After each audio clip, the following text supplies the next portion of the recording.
What is it like being a Jamaican in Turkey? Hi, I'm Xavier Murphy, founder of Jamaicans.com. And today in Jamaicans to the World, I talk to Anthea a Jamaican who's lived in Turkey. Anthea, how are you? I am doing fine, Xavier. How are you? I'm doing great. I'm so excited about this. I've been trying to get someone in Turkey in a while. Got two rejections, and Hmm. so this one I've been looking forward to for quite a while. So let's dig in. Which part of Jamaica are you from? That is, well, I consider myself a St. James girl, but I was actually born in Manchester while my mom was living in Trelawney. So for the first 3 years of my life, I spent in Trelawney, but I'm from St. James, grew up in Stonehenge, went to school in Montego Bay. So I'm a St. James girl. All right. So which school in Montego Bay did you go to high school, and which school in Montego Bay? I went to Harrison Memorial, which is a Okay. Seventh-day Adventist school in Montego Bay. I went there for fifth and sixth grade before I immigrated to the U.S. Okay. All right. Now, is there a teacher you remember from your school that still sticks in the back of your mind? I know it was way back. Way back, way back. Mrs. Gunther. Mrs. Gunther was one of my teachers at Harrison. Yeah. Okay. All Yeah. right. What was it about Mrs. Gunther? Oh my goodness. I can't put a specific finger on it. I Right. just remember um, it became more apparent when I came to the US how different teaching was in Jamaica than the US. So I remember Mrs. Gunther standing at the board and we had a test and she'd write the questions on the board. And if she flipped the board before you were done, you were done.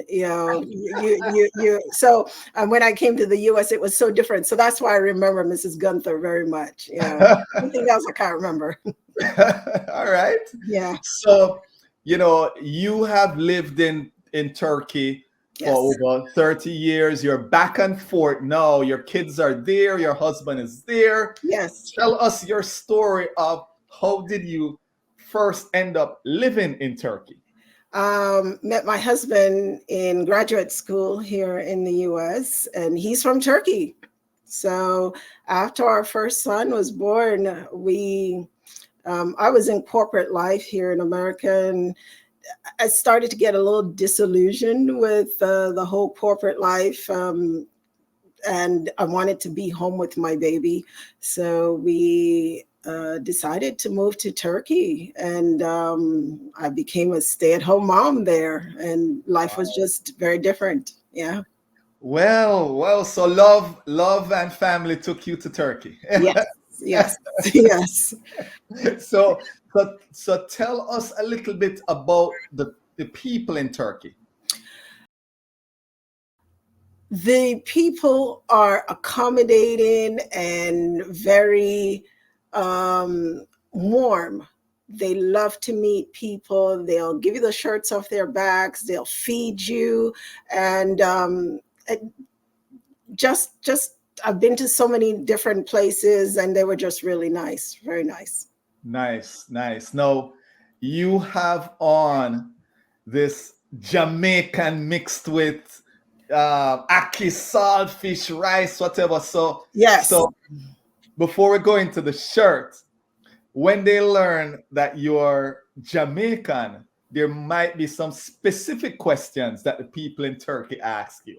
Well, not mostly what I got was Bob Marley. I actually met people with Bob Marley tattoos on their bodies, and they know about Jamaica. And my son runs track and field, and so because he runs track and field, everybody started to think that, oh, Usain Bolt. And I have no idea how this rumor came about that my son was related to Usain Bolt. So every time I'd show up to a track and field, everybody would come around, you're related to Usain Bolt? And I'm like, not that I really know of. It's possible he's from Trelawney.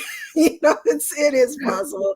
But yeah, they know they know about the word Jamaica. Now, would they Right. know exactly where it is? Not everybody knows where that it's in the Caribbean. Some people thought that it was a country in Africa, but they definitely know the word Jamaica or Okay. Jamaicans. Yes. So let me back up a little bit to the track and field thing. And by the way, that's a note. My wife, funny enough, has the Bolt name in her family somewhere up Really? the line. Wow. And they haven't traced it, but apparently from the same parish too. And so it might be long distance. Yes, But could be. anyway, your track and field. You say your son runs track and field. Does Yes. he represents Turkey? Yes, he does. He represents. Wow. He is. He's just done his personal best in the 200 meters. He started at the 100-meter mark, really fast. And I even took him to Jamaica, to where Usain Bolt was trained. There at where's that place? It's in MoMA. They had an academy. Yeah, up in Mona. I'm gonna say. Right. I know it has used to be Cass. Right. Okay. So I But they changed the name of it. But I love the old name because I went to school, close by. Ah, okay. So I took him there to a track and field. What would you call it? Not a school, but for a few weeks. I had Okay, a workshop or yes. Thank you. I can't think of the word right now. And so he trained with them for a week, and so they gave him all these tips that he's really fast out the block.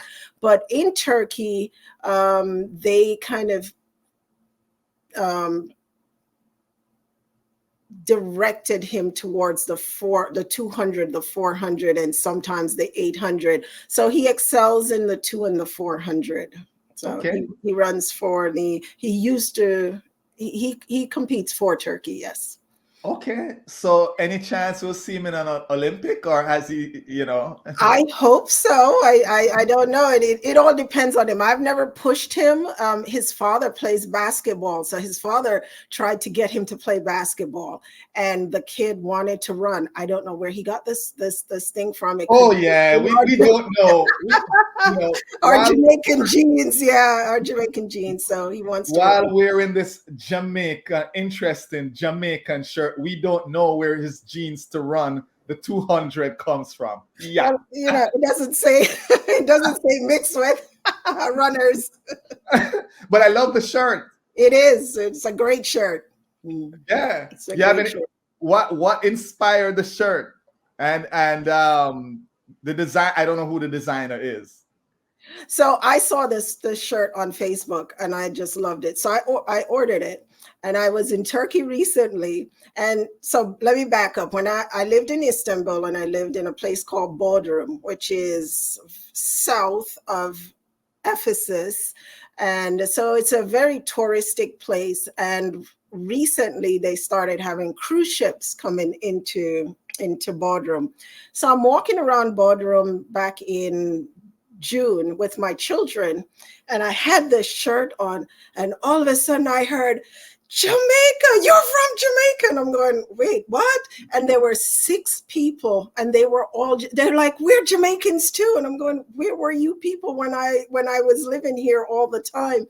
But they came in on a cruise. So they saw the shirt, and we ended up having this conversation in the middle of Bodrum. And then I walk away with my children, I introduced them to my children. And then we walked back around, met another 6 people, said, Jamaica, where are you from? And I said, well, I'm from Montego Bay. Me too, we're from Montego Bay. So I said, what are the odds of me meeting 12 Jamaicans in one day in Bodrum because of the t-shirt? Yes, Wow. blue Wow. t-shirt. And maybe you never met 12 Jamaicans all the time you lived the 30 years you were there.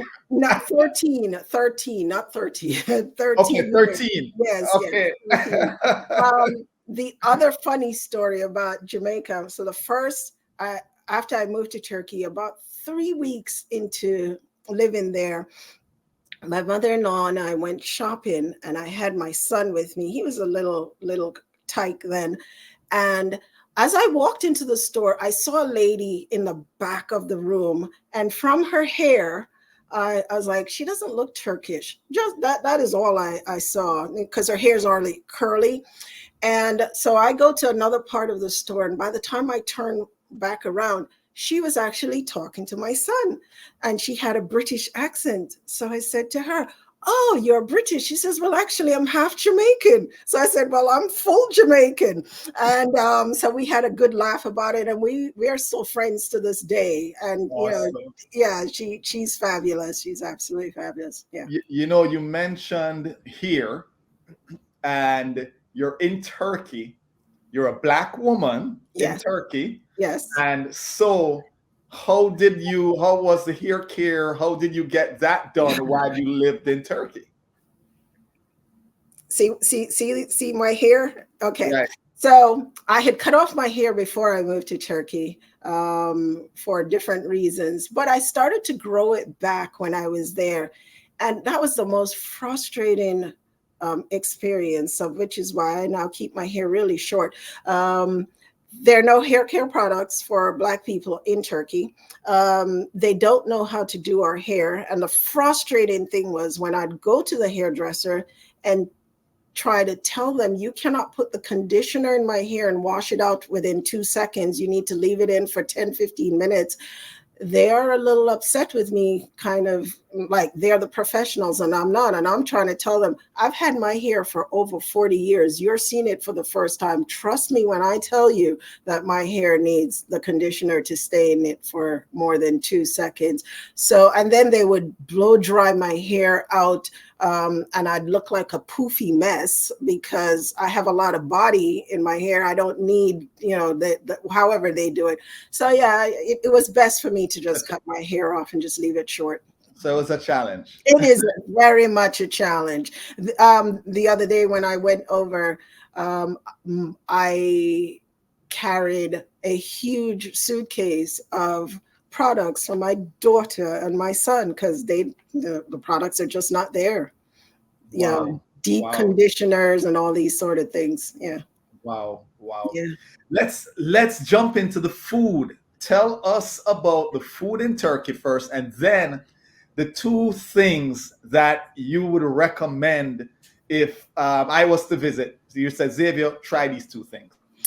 Okay, so they are Mediterranean. They stick to the Mediterranean diet. So they eat a lot of fish.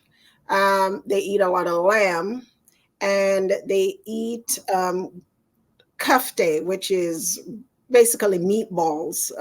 That's what they eat a lot of. They don't eat a lot of steak and those kind of meats. For me now, since I no longer eat meat. I don't eat animal products. For when I was there, I did, but since in the last 4 years, I stopped. For me, when I went back the other day, I ate a lot of soups. So they have a thing called mercimek çorbası, which is literally lentil soup. I absolutely adore this soup. It is one of the best things, in my opinion. Of course, not better than red pea soup, but that's a whole nother other story. So lentil soup. They make great lamb chops. Their fish, to my liking, very good fish. But when I was there, I seasoned my fish as a Jamaican. So my mother-in-law would call me and go, I bought fish.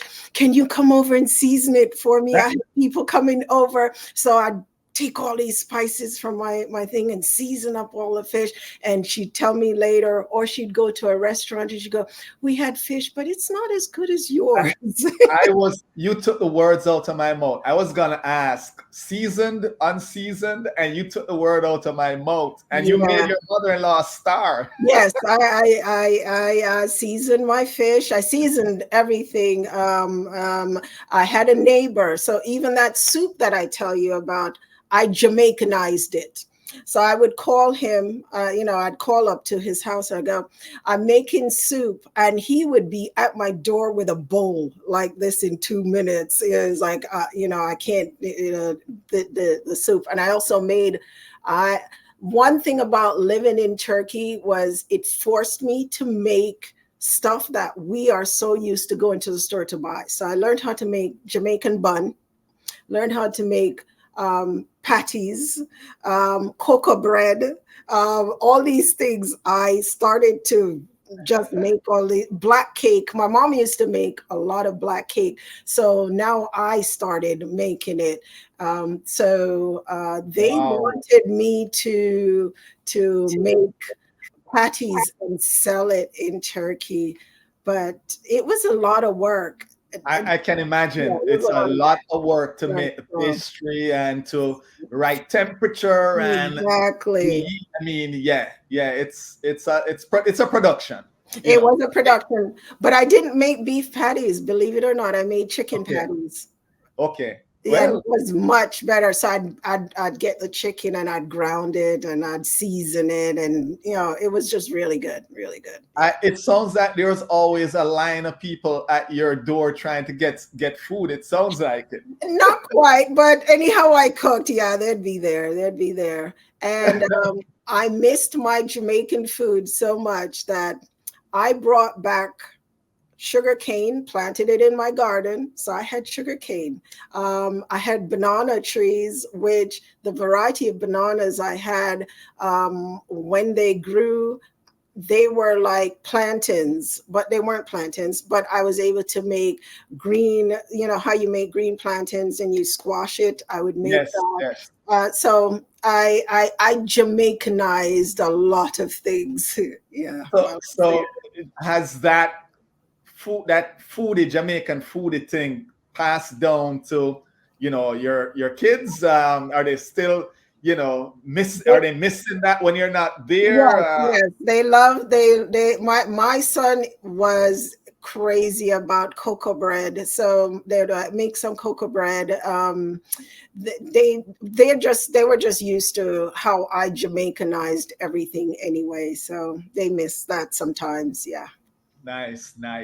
So tell us a little bit about cost of living there. Is it, compared to, I guess, the US, what would you say the cost of living is like? So if you are making money in Turkey, so you're making Turkish liras, the cost of living is high. The taxes go up almost monthly. So electricity is high. Things are just expensive. But if you're getting money from the US, so if you're making US dollars or British pounds or whatever, currency outside of Turkey, and you are importing it into Turkey, you will find, this is not so expensive. This is not so expensive. But for you living there and earning money there, yes, it is expensive. What would you say was your biggest adjustment when you moved there? Lack of independence. And I'll explain. Because I came from corporate culture. I grew up in New York. From I came to America, I'm a New Yorker. Went to high school, went to college, working in New York. So you handle your own business. Moved to Turkey, I don't speak Turkish. So I had to I had to call my husband. Okay, I don't understand what they're saying. And he would have to come and handle things. So it was that lack of autonomy. I had to depend on him to get to the bank to get things done.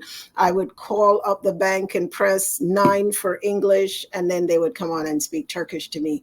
And then when I speak English, they're not understanding what I'm saying. So it was very frustrating. So that was the part until I could manage on some things on my own. So that independent streak that you have, you got to temper that quite a bit. Okay. Yeah. Is there a local custom that you found very interesting when you got to Turkey? It could be how, it could be anything. For example, some people say like, the wedding, this is how the wedding ceremony was carried out and it was interesting. Or it could be how they celebrate this or a special, any local custom. There are quite a few. So they're different to the elderly. So on their holidays, the younger people come around, and so in Turkey, you're always double kissing people. And then Both for the sides. elderly, you then kiss their hand and put it to your forehead. So it is this showing of respect. So that was pretty cool. Their funerals was really interesting to me. The amount of time and money and pomp and circumstances that we put into our funerals. It is just a simple funeral. You die in the morning, you could be buried in the afternoon, or you die today and you're buried tomorrow. The body is just washed, wrapped in a sheet, and you're placed in the ground. There is no coffin to buy. It is just a simple thing. So the time is spent with your relatives and friends and family, instead of what are they going to wear? How much is the casket going to cost? Oh, we got to kill a ram goat and all these sort of things. The costs keep going up. But I find it so refreshing that it's so simple. Yeah. Wow. Yeah. Wow. So, when you're in Turkey, tell me one of the activities that you absolutely love to do while you're there. Well, it could be the simplest thing. It could even be, I just love going to the market. Yeah, going to the market was interesting because they have a thing called a bazaar. So which would be the equivalent, you would say the bazaar here, but it's like a fresh market. So you walk down this market and you pick up your tomatoes and your potatoes, and you can buy fish and you can buy cheese, and you can taste everything as you go along. So that was interesting. But the thing that I liked to do was to explore different places. We'd take drives and go to different places. So that, and just really nice. Yeah, that's really nice. So kind of along the same lines, if there was a place, it could be a place, or it could be a festival or celebration, or it could be just about anything that you'd say from an attraction point of view. Xavier, if you come to Turkey, you have to do this, or you have to come when this festival is happening, or this celebration is happening, or drive out and go see this. What would that be?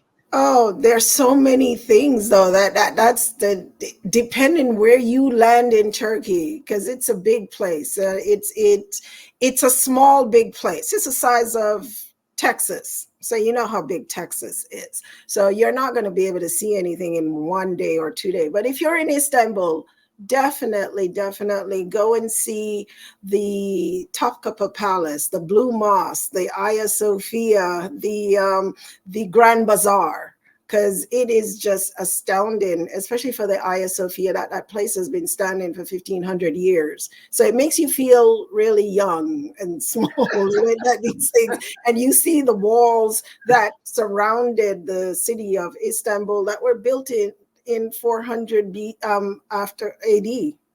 Okay, so they're 1600 years old, still standing. And then you mark Wow. it and it goes 1600 years and they're still standing.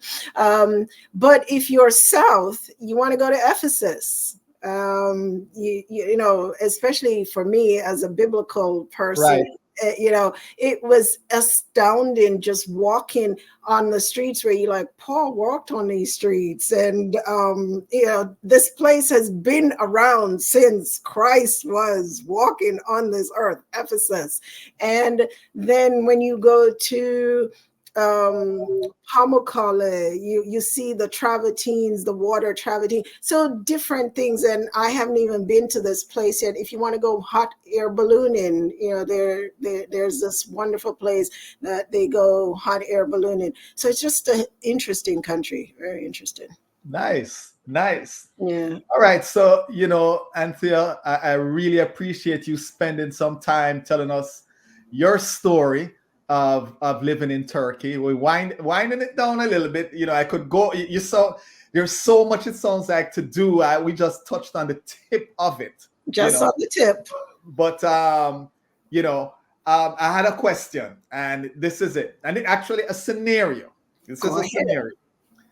You get off, you fly to Jamaica, you land, you get out the airport. What is that first thing that you're typically doing? Could be the food. I'm gonna, you know, some people say beach first, wash up, you know, wash off everything, all the thing from everywhere. It could be a specific food you're going for. It could be a specific place you're going to go visit. Well, that's a hard question because I'm not a beachy person. So the beach, I love my Jamaican beaches, but I'm not a beachy person. So the thing when I go to Jamaica, I'm there to do what it is I've gone there to do. So I'm very focused. So most times I'm going to Jamaica to do genealogy research. So all I want to do is how am I going to get to Spanish Town to the RGD? That's really my focus. But But in is there a food that you yeah, said? I'm going to say All no. right. The food, gotta go get a patty, not a beef patty these days, but a soy patty or a veggie patty. Gotta get a patty from Juicy Patty down in Montego Bay, close to Sam Sharp Square. That's my place to go. All And right. and some bun and cheese, although I don't really eat cheese anymore, but some bun definitely. You touched on your, you know, and you and I have spoken about this, you know, the genealogy, ancestry research. You're involved in a couple, organization groups that research Jamaican genealogy, ancestry, and so forth. Can you tell us about any of those groups and if they're, you know, where can we find them online or if it's on in a Facebook group or something? Yes, they're on Facebook. There's one called Jamaica Reunited. It's on Facebook. And then there is a group for every parish in Jamaica. So wherever you're from, you can find a group. There are people answering questions. There are those of us who will help with research, finding documents as long as it exists, because I cannot make things out of nothing. And Where's your magic wand? I know, my magic wand to magically produce grandma's birth certificate that doesn't exist. And so, So let me ask you this. Is there, you know, since you've done this research, and again, this is ancestry, real life ancestry stuff that Anthea and that these groups get into, and, you know, tracing your history and so on. Has there been an interesting one that you have found that I know you don't have to say the name, but anything interesting that you have found for maybe someone or even your family where you said, oh, I realize I'm related to here or there or this person?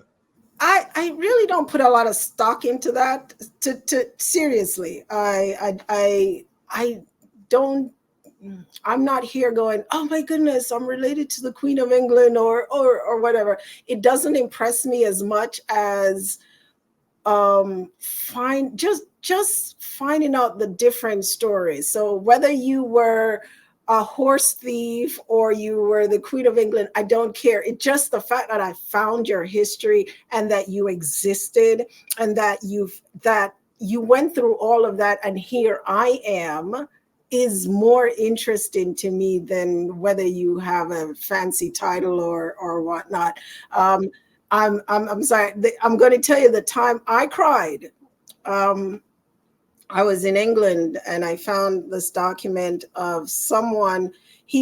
I don't come from him, but he's in my family. And I found his bill of sale. He was sold to pay taxes in the this was still during the time of slavery. And I actually shed a tear that somebody who is in my family that I have documentation that this person was sold to pay taxes, that they were just treated like, a horse or a cow or a car. So that was very moving to me. So Wow. just our stories to know that we exist and that it's documented. Doesn't matter whether they went up into space or not.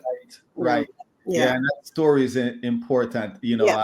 I can imagine just that feeling of, Yes. Yeah. So the groups. So just search the groups on Facebook. You're saying. Just search the groups. Just put in if you're from St. Catherine Genealogy, St. Catherine Jamaica Genealogy, Trelawney Jamaica Genealogy, and you will come up with these groups. And I either admin a few of them or I have friends who admin. But I am in every one of the parishes because I used to do all this research. So I used to have to talk to people. All right. Good stuff there. So here is how I typically end. How do you say goodbye informally? I guess Turkish or in Turkish. The Turkish language. There are different ways. So you say hoşça kal. You can say güle güle. You can say what's the other one? Güle güle hoşça kal. Those are the two main ones. Yeah. Well, Anthea, thank you again. And you're welcome. And let me make sure I have it right. Güle güle. Güle güle. It means smile. It means go while smiling. Yeah, go while smiling. I love that one. Gule, smile, yes. Gule gule. Gule gule. All righty. Show some love now. Hit that like button, subscribe to our channel, and hit that notification bell. That way you don't miss a video.